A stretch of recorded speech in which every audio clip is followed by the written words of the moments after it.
couple of days ago I made a lye solution for making cold processed soap. So today we're actually going to make the soap. I have baked with lard before. I don't do it a lot. A lot of people have now switched to vegetable oil, or I'm sorry, shortening. And you can use shortening in soap, but lard makes a better soap than shortening from what I've heard. Oh, I should have opened this ahead of time. Let's just whack it open. Woo! Ooh. That actually smells like cooking with pork. But yeah, that's got a slight pork. It's not a bad one. It doesn't smell like bacon or raw pork. It just smells like the kitchen smells after you've been cooking with pork. All right, cookie scoop I heard was the way to go for hard oils, just because they're hard to get out of the container. Let me tear my scale so we're at 0, and we're going for 5.6 ounces. All right, so all of my soft oils are in. I am going to take out some of my oil to mix with my colorant because I've heard that makes it blend easier so that there's no speckles or chunks. So I'm going to take just a tiny bit of my oil, and I'm going to do a swirl of black and red. So I have brick red oxide from Brambleberry and activated charcoal. The activated charcoal should be good for the skin. That we can just blend in straight, I believe. I could even blend in the mica straight, but I'm going to try and be careful my first time around. Once again, to make sure that if anything goes wrong, to try to limit it being just because I don't know what I'm doing. Okay, so that's all mixed up and ready to go. I've got my activated charcoal ready to go. I have my 2 mixing bowls ready to go for my 2 different colors. I've got my silicone mats. I should probably only use one, but one for backup in case I have too much. And my oils and my lye. I'm going to go get more gloves on and we'll start. I have a stick blender. This is said to be the best thing for making soap because you have to create an emulsion. It's kind of like making mayonnaise, right? Mixing oil and water together and making a thick emulsion. And stick blenders are said to be the best for that. It's kind of like making your mayonnaise in a blender or with a stick blender. It goes way faster than using a wire whisk. I could use a wire whisk, but that would take forever. So I'm just kind of breaking up those soft chunks of coconut oil in there. And then we are going to put in our lye. Oh, I need my goggles and my face mask because remember I've already been kind of sloppy with my lye and started choking on it when I made my solution. And I don't want to splash any on my face or in my eyeballs. So I'm going to go get safety gear on because safety first. I'm back and ready to roll. I've got my hair pulled back so I don't have to worry about anything splashing in my hair and hitting my skin or getting hair in my soap. Face mask because there might be fumes as it's making that first chemical reaction, and glasses in case of splashback. We've got our lye. I'm going to get my stick blender going. I haven't even turned this stick blender on. This is a brand new stick blender because I didn't want to use anything from the kitchen. So let's test it out, make sure it even works. It works! Alright. They say that you're supposed to pour the lye down the stick of the blender slowly so that it doesn't splash. So we're pouring it slowly down. Most soapers show this part from overhead so you can see into the bowl what's happening.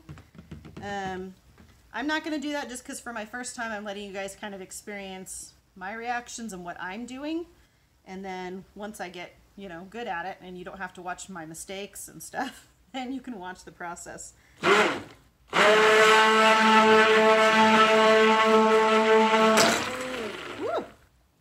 Okay, so it's definitely getting thicker. It's looking like banana pudding with a slight oil slick on top, so I'm getting closer to emulsion.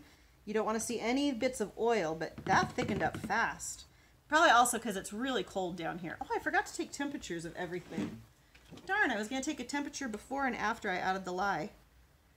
Right now it's at 73 degrees. And again, everything down here is like a constant 60 degrees. So I don't know if that's because the oil was a little warmer or because of the chemical reaction. Okay, I don't see any more oil, but let me just make sure. I don't want to mix it too much because it can get really thick and then I won't be able to do anything decorative. Oh, I'm supposed to have like a cup of water. Oh, I know, I can use this. Okay. I've heard there's something called false trace, and I'm really scared that I'm going to get false trace because I haven't mixed it enough, but I also don't want to mix it too much so that I can do the art stuff with it. So I'm just going to stick blender one more time just in case, you know. Tawanda! Extra points if you know what that reference is from. Okay. So now is where we get artsy fartsy. So I've got 2 containers here. I've got my spatulas. We're going to do some in here. See how that looks like pudding? If by any chance some soapers do actually ever watch this video, please tell me if I'm doing things wrong. That's my hope too, is by posting videos, is that maybe people will watch me and want to help. Okay, they're roughly, oh, I should have put my scent in first so I could weigh it. Okay, so this shouldn't be that hard to figure out because my batch is supposed to make 23.54 ounces of soap. So if we do the math, 5% of that is going to be, what, almost 2. We'll do 1.1 ounces of, and since this is roughly in half, we're going to do 0.5 something or other of this. But it needs to be, we're doing half orange, half rosemary, so we're going to do 0.25 of each in each bowl. We're going to add the brick red to this one here and try to get as much of that color into the soap as we can.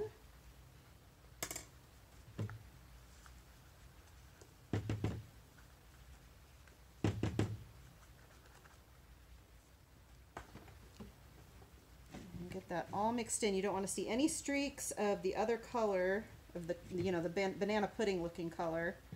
You want it all to be an even red. That's the other reason I mixed it in with the oil. If I didn't do it with the oil, I'd have to use a stick blender. And again, I'm scared of speeding up the process too fast. Okay, now we're going to add the activated charcoal. You have to be careful with this stuff, I've heard, because I hear it goes everywhere and covers everything. And I've heard you don't need a lot. So we're going to start out, well, I really want a strong black, so we'll start out with that much, which was like not even a teaspoon worth. Okay, so I want you guys to watch as it goes from banana pudding to hopefully a really dark black is what I'm looking for.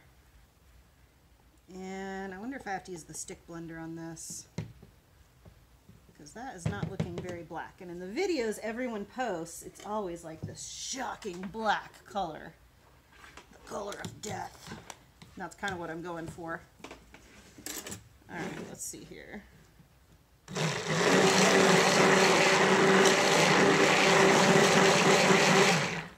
Nope, that is not the black I'm looking for. That's like a black yellow. So we're going to add a lot more charcoal. So about another teaspoon maybe.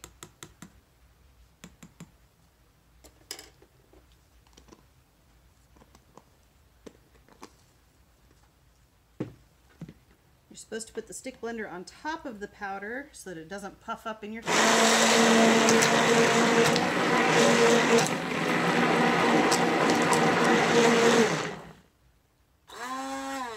Well, I don't dare mix it anymore because I don't want it to get super thick, but it's kind of like this ugly yellow black.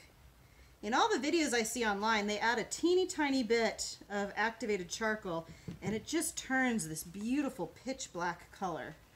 So I'm not sure if I'm doing anything wrong or if I'm just really not adding enough charcoal to it. The good thing is it's getting a little thick, and all the swirl designs I've seen, I like them better when they're thicker. So, all right, now what I'm going to do is add my red into my black.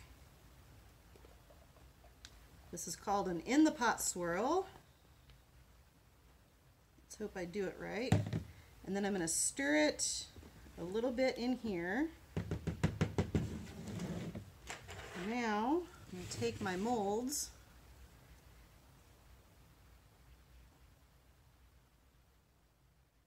and pour it in here, and that should give it a nice, I want it to kind of look like lava, like fire and lava. Like, you know what I'm saying, like the red lava that cools into the black lava stone. Okay, we're gonna gently knock this down, try to make sure there's no air bubbles, and get it all in there. And I have a little bit left over, we'll put it in here. I have to say, the smell is not as bad now that it's in the soap as it was when I was smelling it in the bottle. So maybe it's just because it's just way too concentrated. All right, look at that, you guys! I made soap! So excited.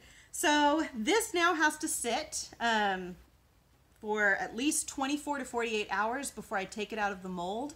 Once I take it out of the mold, it has to cure for about 3 to 4 weeks.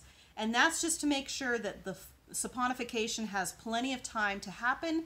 It allows some of the water to dehydrate or to evaporate, and that way you get a harder bar, and that will make it last longer. So even if the saponification process is complete, if you don't let it sit to dry out, then when you use it, too squishy, it will melt too fast in the shower, and you'll get that situation where, you know, you pull out a brand new bar of soap and it's gone in like a week, and you're like, where did that soap go to?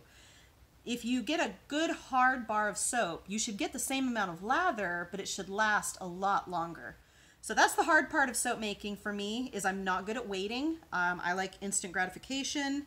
So we'll see if I can wait long enough to use this, but I will show you when I unmold it, and then when it's finally good enough to use, we're gonna lather it up and see how well it lathers and what my skin feels like after, because it doesn't take long for me to feel on my skin whether a soap is going to be nice and moisturizing or not, because my skin just dries out so fast.